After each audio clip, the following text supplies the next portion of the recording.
কসবার ইন্দু park এলাকায় তৃণমূলের গোষ্ঠী দ্বন্দ্বের ঘটনা সামনে এসেছে। ১০৭ নম্বর ওয়ার্ডের বর্তমান কাউন্সিলর লিপিকা মান্নার সঙ্গে আগের কাউন্সিলর সুশান্ত ঘোষের গোষ্ঠী দ্বন্দ্ব চরমে ওঠে, আর তাতেই উত্তেজনা ছড়ায়। স্থানীয়দের অভিযোগ, কাউন্সিলর লিপিকা মান্নার লোকজন বাইরে থেকে এসে রবিবার ৯ জুন রাতে হামলা চালায় এলাকায়।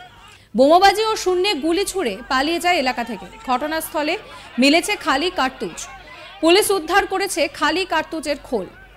এর আগে শনিবার ৮ জুন রাতেও ইন্দু পার্ক এলাকায় বহিরাগতরা হামলা চালায়। অভিযোগ, কসবা থানায় অভিযোগ করা হলেও কাউকে গ্রেফতার করা হয়নি। আরও অভিযোগ সামনে আসছে যে এদিন পুলিশের সামনেই মহিলাদের মারধর ও বোমাবাজি করা হয়। এক মহিলার মুখ মেরে ফাটিয়ে দেওয়া হয়েছে। কসবা থানায় অভিযোগ দায়ের করা হয়েছে। এই ঘটনায় এখনো পর্যন্ত ৫ জনকে গ্রেফতার করা হয়েছে। এই ঘটনায় গুরুতর জখম হয়েছেন কসবার পি মজুমদার রোডের এক বৃদ্ধা। আক্রান্ত এক মহিলা, তিনি কি বলছেন শোনাবো।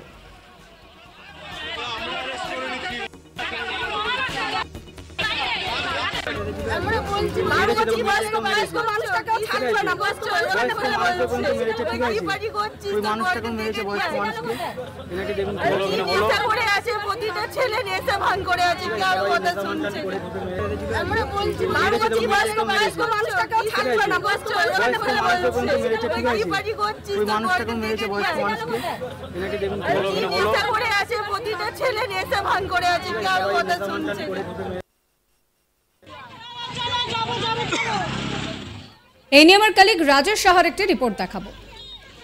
নির্বাচন পর্ব মিটে গিয়েছে। গতকালকে প্রধানমন্ত্রী এবং কেন্দ্রীয় মন্ত্রিসভার শপথ গ্রহণ যখন চলছে, ঠিক সেই সময় কলকাতায় কিন্তু অশান্তি শুরু হলো। রাজ্যের অন্য কোনো প্রান্তে নয়, খোদ কলকাতাতেই এবার নির্বাচন পরবর্তী সন্ত্রাস শুরু হলো এবং সেই অশান্তির সাক্ষী থাকলো দক্ষিণ কলকাতার কসবা এলাকা।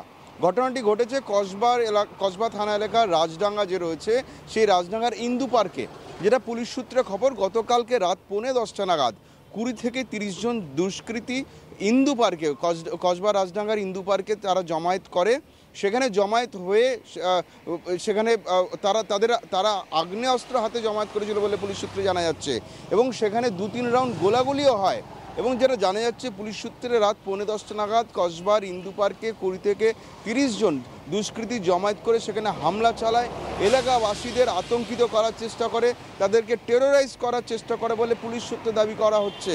এবং তাদের বহুজনের হাতে কিন্তু ফায়ার আর্মস ছিল, আগ্নেয়াস্ত্র ছিল, বোমা মজুত করা ছিল তাদের হাতে। এবং পুলিশ সূত্রে এটা বা স্থানীয় সূত্রে যেটা আমরা জানতে পারছি যে সেখানে 2 থেকে 3 রাউন্ড গুলিও চালানো হয়েছে এবং বেশ কিছু বোমা ছোড়া হয়েছিল এবং বেশ কয়েকজনের বাড়িতে গিয়ে হামলা চালানো হয়, তাদেরকে আঘাত করা হয়, মারধর করা হয়। যেটা জানা যাচ্ছে এখনো পর্যন্ত একজন মহিলা তিনি গুরুতর আহত হয়েছেন। যেটা স্থানীয় বাসিন্দাদের দাবি, তিনিও তৃণমূল কর্মী বলে পরিচিত বা তার স্বামী তৃণমূল কর্মী বলে পরিচিত। তার স্বামীকে বাড়িতে গিয়ে তাকে খোঁজ করা হয়, তার স্বামীকে যখন পাওয়া যায়নি, তার স্বামীকে হাতে না পেয়ে সেই মহিলার ওপরেই হামলা চালানো হয়। সে পুলিশ সূত্রে জানতে পারছি সেই মহিলার নাম রুমা সমাদ্দার, 37 বছর বয়স। তিনি কসবা এলাকারই বাসিন্দা, সেখানকার একটি ফ্ল্যাটে থাকেন। এবং যে মহিলার কথা আমি বলছি তিনি হচ্ছেন পি মজুমদার রোডের বাসিন্দা। তার নাম হচ্ছে রুমা সমাদ্দার, পি মজুমদার রোডের বাসিন্দা, কসবা থানা এলাকার বাসিন্দা। তার উপরে হামলা চালানো হয় এবং সেই হামলায় তিনি গুরুতর চোট পান, আঘাত পান, তাকে হাসপাতালে নিয়ে যাওয়া হয়। পরবর্তীকালে তার লিখিত অভিযোগের ভিত্তিতে একটি মামলা রুজু করে কসবা থানার পুলিশ। আমি তোমাকে সেটাও বিস্তারিত জানিয়ে রাখি, ভারতীয় দণ্ডবিধি বা আইপিসির 147, 148, 149, 307, 324 ধারায় পাশাপাশি যেহেতু তাদের হাতে আগ্নেয়াস্ত্র ছিল, 2-3 রাউন্ড তারা গুলিও চালিয়েছে বলে অভিযোগ উঠেছে, ফলে তাদেরকে কিন্তু আর্মস অ্যাক্টও দেওয়া হয়েছে। তাদেরকে আর্মস অ্যাক্টের 25 এবং 27 নম্বর ধারা দেওয়া হয়েছে। পাশাপাশি যেহেতু বোমা ছোড়া হয়েছিল, ফলে এক্সপ্লোসিভ সাবস্টেন্স অ্যাক্টেও কিন্তু কেস করা হয়েছে। ফলে এক্সপ্লোসিভ সাবস্টেন্স অ্যাক্ট বা সেই আইনের 3 এবং 5 নম্বর ধারা দেওয়া হয়েছে। ফলে ভারতীয় দণ্ডবিধি আইপিসি, এক্সপ্লোসিভ সাবস্টেন্স অ্যাক্ট এবং আর্মস অ্যাক্টেও কিন্তু তাদের বিরুদ্ধে মামলা রুজু করা হয়েছে। এবং পুলিশ সূত্র যেটা এখনও পর্যন্ত দাবি করছে, এই ঘটনার তদন্তে এখনও পর্যন্ত মোট 5 জনকে গ্রেপ্তার করতে পেরেছে কসবা থানার পুলিশ। এবং স্থানীয় বাসিন্দারা যেটা বলছেন, তুমি যে প্রশ্ন করলে কী কারণে এই হামলা, এই অশান্তি, যেটা স্থানীয় বাসিন্দাদের দাবি বা একটি সূত্রের দাবি, সেটা হচ্ছে প্রাথমিক দৃষ্টিতে এলাকা দখলের লড়াই বলেই কিন্তু তারা অভিযোগ করছেন এবং অভিযোগের তীর কিন্তু শাসক দলের দুই গোষ্ঠীর বিরুদ্ধে। এলাকাবাসীদের একাংশের দাবি যে শাসক দলের দুই গোষ্ঠীর মধ্যেই কিন্তু এই কোন্দল, দুজন কাউন্সিলরের অনুগামীদের মধ্যেই ঝামেলা বলে একাংশ অভিযোগ করছে। একাংশ অভিযোগ করছে শাসক দলের যেহেতু ভোট সেখানে কম পড়েছে, এবছর লোকসভা ভোটের নিরিখে কসবা এলাকায় যেহেতু শাসক দলের ভোট কম পড়েছে, ফলে এক গোষ্ঠীর সঙ্গে আরেক গোষ্ঠীর যে বিবাদ, এবং সেই বিবাদ নতুন নয়, সেই বিবাদ যথেষ্ট পুরনো।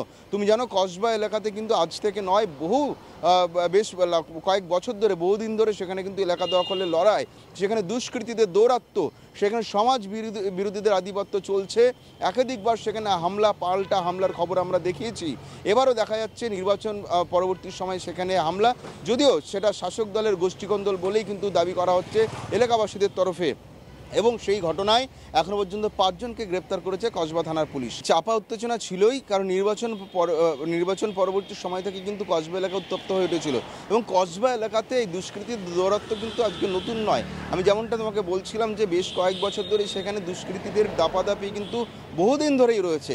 সেখানে দুষ্কৃতি ছাড়াও তৃণমূলের গোষ্ঠীকন্দল বা শাসক দলের গোষ্ঠীকন্দলও কিন্তু যথেষ্ট বারবার খবরে এসেছে, বারবার আমরা সেই খবর দেখিয়েছি এবং সেই দুই কাউন্সিলরের মধ্যে বিবাদও কিন্তু সর্বজন বিদিত। ফলে সেখানে গণ্ডগোল লেগেই রয়েছে। যত কাণ্ড এখন কসবাতে, নির্বাচন পরবর্তীকালে আমরা দেখছি পশ্চিমবঙ্গের অন্যত্র বিভিন্ন জায়গা থেকে খবর এলো, কসবা কিন্তু এখন নাম করে নিয়েছে, কারণ গতকাল রাত্রিবেলা যে ঘটনা ঘটেছে সেই ছবি একেবারে চাঞ্চল্যকর ছবি। রাত বিরেতে কলকাতার কসবা এলাকাতে গুলি চলছে, শহর কলকাতায়, সেটা কোনো প্রত্যন্ত গ্রামে নয় অহনা, শহর কলকাতার দক্ষিণ কলকাতাতে, শহরতলিও নয়, কসবা এলাকাতে গুলি চলছে। 2 থেকে 3 রাউন্ড সেখানে গুলি চলেছে। সেই গুলিতে কেউ আহত হননি অবশ্যই, সেটা ভালো খবর, কিন্তু যদি সেই গুলি কারোর গায়ে লাগতো তাহলে কী হতো প্রশ্ন তুলছেন এলাকাবাসীরা। পাশাপাশি যে বোমা ছোড়া হয়েছে সেই বোমার আঘাতেও কিন্তু বড়সড় ক্ষয়ক্ষতি হতে পারত, কারো যান চলে যেতে পারতো। ফলে এরকম ঘটনা খোদ শহর কলকাতাতে, কলকাতা পুলিশের নাকের ডগায়, প্রশাসনের নাকের ডগায় কী করে ঘটছে সেই নিয়ে কিন্তু যথেষ্ট আতঙ্কিত এলাকাবাসী এবং যথেষ্ট নিরাপত্তাহীনতায় তারা ভুগছেন বলে এলাকাবাসী দাবি করছে।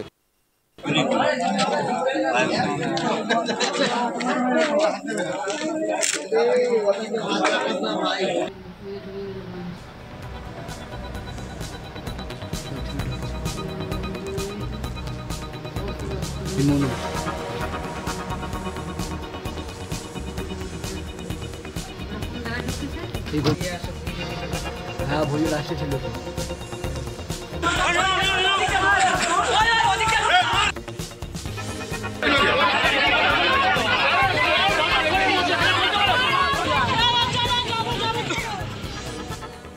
সাবস্ক্রাইব করবেন আজ তাক বাংলার ইউটিউব চ্যানেলকে, ফলো করবেন হোয়াটসঅ্যাপ চ্যানেলও।